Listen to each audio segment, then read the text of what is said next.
శుక్లాంబరధరం విష్ణుం శశివర్ణం చతుర్భుజం ప్రసన్నవదనం ధ్యాయేత్ సర్వవిఘ్నోపశాంతయేత్. శుక్లాంబరధరం అంటే తెల్లటి బట్టలు కట్టుకుంటాడు. విష్ణుం అంటే అంతటా వ్యాపించి ఉంటాడు. శశివర్ణం చంద్రుడు ఎలా ఉంటాడో అటువంటి రంగులో ఉంటాడు.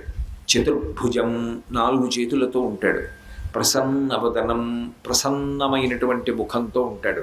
ధ్యాయేత్ అటువంటి విఘ్నేశ్వరుణ్ణి ధ్యానం చేస్తే సర్వ విఘ్నోపశాంతయేత్ సర్వ విఘ్నములు తొలగిపోతాయి అన్నారు. సాధారణంగా దేవతలని ఉద్దేశించి చేసేటటువంటి శ్లోకములు ధ్యాన శ్లోకములు కానీ ప్రార్థనా శ్లోకాలు కానీ అలాగే ఉంటాయి. కానీ శంకర భగవత్పాదులు సుబ్రహ్మణ్య భుజంగంలో చేసినటువంటి శ్లోకం చాలా చాలా విచిత్రమైనటువంటి శ్లోకం విఘ్నేశ్వరుడి మీద. ఆయన ప్రారంభం చేస్తూనే సదా అంటూ మొదలుపెట్టారు శ్లోకాన్ని. సదా బాల రూపాపి విఘ్నాద్రిహంత్రి అన్నారు. అద్రి అంటే కొండ, విఘ్నాద్రి అంటే పర్వతములు ఎంతంత ఉంటాయో అంతంత విఘ్నములు. ఆ విఘ్నము అంటే అడ్డు రావడం, ప్రతిబంధకం. అంతంత ప్రతిబంధకాల్ని అంతంత విఘ్నాల్ని తీసేస్తాట. ఎవరు తీసేస్తారు? సదాబాల రూపా అపి. సంస్కృతంలో అపి అంటే అయి ఉండి కూడా అని అర్థం.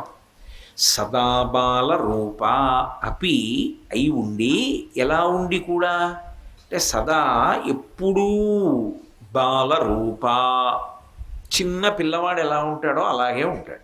సదా బాల రూప ఎప్పుడూ పిల్లవాడిగానే ఉంటాడు అని మొదలెట్టారు. అదేమిటి ఎప్పుడూ పిల్లవాడిగా ఎలా ఉంటాడు? పెరగద్దు.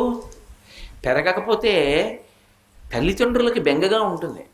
మీరు ఆలోచించండి, ఓ పిల్లాడు ఎప్పుడూ పిల్లవాడిలాగే ఉండిపోతున్నాడు అనుకోండి, వాడు పెద్దవాడు అవ్వట్లేదు.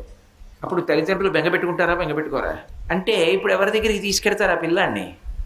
వెంటనే వైద్యుడి దగ్గరికి తీసుకెడతారు. వైద్యులందరికీ వైద్యుడు ఎవరు లోకంలో? పరమశివుడు. ఈ ప్రపంచానికి అంతటికీ కూడా మొట్టమొదటి వైద్యుడు ఎవరు అంటే పరమేశ్వరుడు.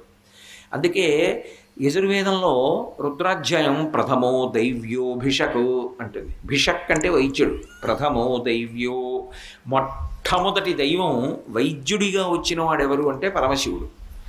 కాబట్టి ఇప్పుడు వైద్యుడికి ఎలాంటి కొడుకు పుడితే ఆయన ఏం చేయాలి? ఇదేమిట్రా నా కొడుకు ఎప్పుడు ఇలా ఉండిపోతున్నాడు అనుకోవాలి కదా.